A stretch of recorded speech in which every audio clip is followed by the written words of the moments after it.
26મી જાન્યુઆરી 2001નો એ દિવસ ગોઝારો સાબિત થયો. અચાનક ધરતી ધણધણી ઉઠી. શું થયું હશે?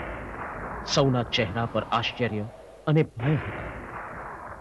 થોડી વારે બધાને ખ્યાલ આવ્યો કે અરે આ તો ધરતીકંપ થયો.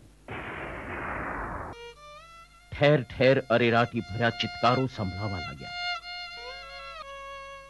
સમગ્ર ગુજરાતમાં તારાજી સર્જાઈ હતી. ભુજ જેવા કેટલાય જિલ્લાઓમાં હજારો લોકોએ જાન ગુમાવ્યા હતા. હજારો મકાનો જમીનદોસ્ત થયા હતા. હજારો માનવીઓ ઘવાયા હતા. તેમાંય ભુજ જિલ્લામાં તારાજીનો આંક ઊંચો હતો.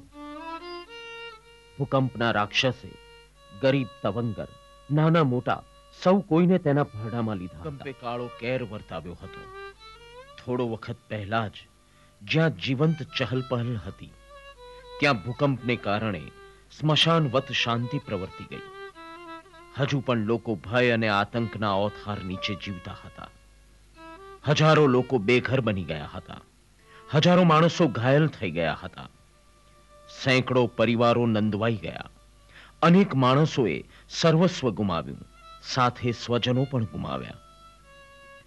જરૂર હતી આપત્તિગ્રસ્તોની પડખે ઊભા રહેવાની, તેમને બેઠા કરવાની અને નિસહાયને જરૂરી તમામ સહાય કરવાની.